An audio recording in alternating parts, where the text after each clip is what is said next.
इस दुनिया में एक से बढ़कर एक खूबसूरत आयरलैंड है जहां लाखों लोग घूमने के लिए जाते हैं। लेकिन क्या आप जानते हैं कि दुनिया में एक ऐसा आयरलैंड भी है जो सबसे अकेला और वीरान है और बहुत से राज पोशीदा किए हुए है। दोस्तों, हम बात कर रहे हैं ईस्टर आइसलैंड की। ईस्टर आइसलैंड के चारों तरफ कई सौ मील पानी ही पानी है। चिली से तकरीबन 3500 किलोमीटर दूर यह आइसलैंड मौजूद है जो कई सालों से अकेला और वीरान है। लेकिन इसकी मशहूरी की वजह इसका नाम या फिर यूं पैसिफिक ओशन में अकेला होना नहीं, बल्कि इस आइसलैंड पर पाए जाने वाले देव जैसे दिखने वाले स्टैचू की वजह से मशहूर है। इन बड़े बड़े स्टैचूज को देखकर आपके दिल में पहले ये सवाल आया होगा कि ये बड़े बड़े स्टैचूज आखिर बनाए किसने? कौन थे वो लोग? क्या वो दूसरी दुनिया से आए एलियन थे या फिर हम जैसे इंसान? आइए जानते हैं आज की इस वीडियो में।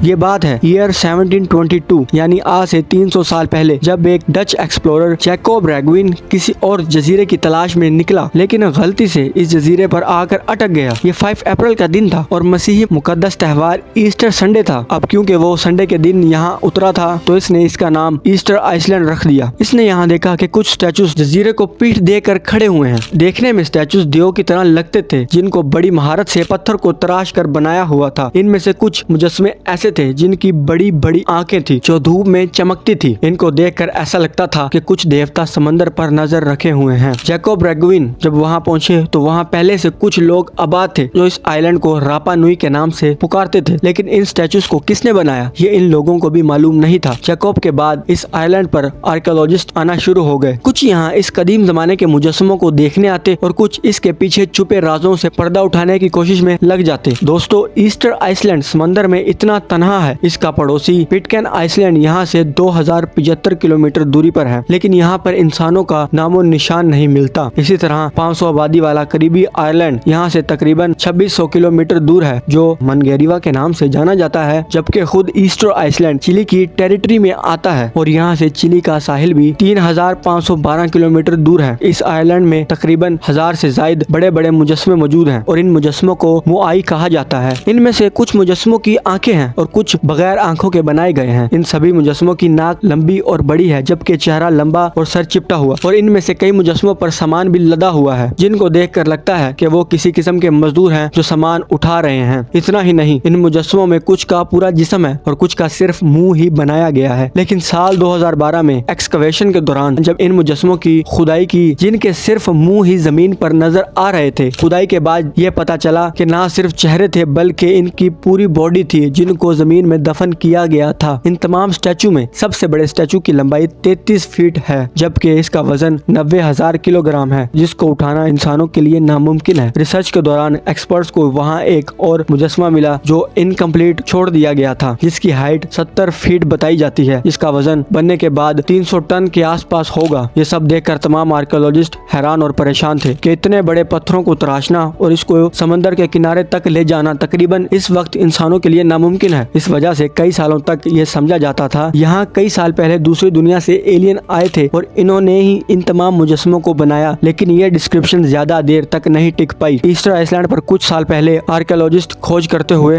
ज्वालामुखी पर पहुंचे, जहाँ इन्हें ऐश स्टोन मिले जिसे इससे पहले किसी ने देखा तक नहीं था। वहाँ पहाड़ी के करीब कुछ प्राचीन औजार भी मिले जिससे इस जमाने के लोग पत्थर तराशा करते थे, जिससे मालूम हुआ कि ईस्टर आइसलैंड पर इंसानों ने ही इन मुजस्मों को बनाया है। इन मुजस्मों को ज्वालामुखी से निकल कर जमने वाले पत्थरों से बनाया जाता था जिसको ऐश स्टोन कहा जाता है। इस बात को साबित करने के लिए आर्कियोलॉजिस्ट ने ऐश स्टोन पर आंख बनाने की कोशिश की, जिसके लिए इन्होंने उन औजार का इस्तेमाल किया जो इन्हें वहां मिले थे। इस एक्सपेरिमेंट से पता चला सिर्फ आंख बनाने में ही 3 से 4 दिन का वक्त लगता है, जबकि एक मुजस्मा बनाने के लिए 12 मजदूर तकरीबन 1 साल तक काम करते रहते थे, तब जाकर एक मुजस्मा तैयार होता था। लेकिन अभी तक इन मुजस्मों को एक जगह से दूसरी जगह ले जाना आर्कियोलॉजिस्ट को समझ नहीं आया, क्योंकि एक मुजस्मे का वजन 14 बड़े हाथियों के बराबर था। अगर आज के दौर की बात की जाए तो यह मशीन के साथ करना पॉसिबल है। ये जानने के लिए कई मुजस्मों का मुआयना किया गया जो बीच रास्ते पर गिरे हुए थे। इनमें से कुछ मुंह के बल गिरे हुए थे और कुछ पीठ की तरफ गिरे हुए थे। इनसे इस बात का पता चलता था कि ये स्टैंडिंग पोजीशन में ही एक जगह से दूसरी जगह जा रहे थे। जहाँ कहीं स्लोप और चढ़ाई आती ये वहाँ अनबैलेंस होकर गिर कर टूट जाते। इन सब के मुआयने के बाद एक्सपर्ट्स का कहना था वो लोग रस्सियों से बांधकर इनको एक जगह से दूसरी जगह ले जाते थे। इन सब को जानने के लिए भी एक्सपर्ट ने एक्सपेरिमेंट किया।